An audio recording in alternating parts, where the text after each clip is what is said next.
अहिल्यानगर जिल्ह्यातील अकोले तालुक्यातील राजूर या ठिकाणावरून किसान सभा व centre of Indian trade union यांच्या नेतृत्वाखाली 148 किलोमीटर पायी चालणारा प्रचंड संख्येने कामगार आणि शेतकऱ्यांचा समावेश असलेला लॉंग मार्च 24 फेब्रुवारी रोजी सुरू करण्यात येणार आहे। नुकताच नाशिक आणि ठाणे पालघर या ठिकाणी लॉंग मार्च झाले। 2023 मध्ये अकोले तालुक्यातून लॉंग मार्च जो निघाला लोणीला जाणार होता त्याच्यामध्ये अनेक मागण्या मान्य झाल्या, मात्र या तीनही लॉंग मार्चच्या मान्य मागण्यांची अंमलबजावणी झाली नाही आणि त्यामुळे परत एकदा ह्या मागण्यांच्या अंमलबजावणीसाठी शेतकरी श्रमिकांना लॉंग मार्च काढावा लागतोय। पुणे नाशिक हायस्पीड रेल्वेच्या बाबत पहिल्या सर्वेप्रमाणे हा रेल्वे मार्ग व्हावा याच्यासाठी बोटा या ठिकाणी रास्ता रोको झाला।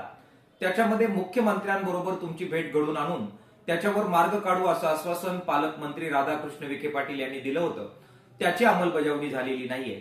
त्याचप्रमाणे शालेय पोषण आहार कर्मचारी आणि अर्धवेळ परिचर जे अत्यंत कमी पगारावर राबतात त्यांच्या मानधन वाढीच्या बाबत आश्वासन देण्यात आलेलं होतं, त्याची अंमलबजावणी अद्याप झालेली नाहीये।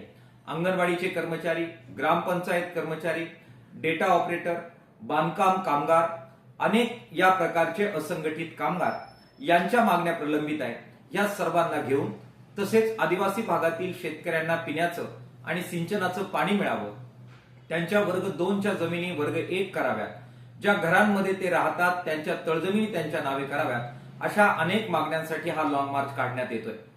काल जिल्हा प्रशासनाने याबाबत चांगली बैठक घेतली, मात्र राज्य स्तरावर मंत्री महोदयांबरोबरची बैठक प्रलंबित आहे।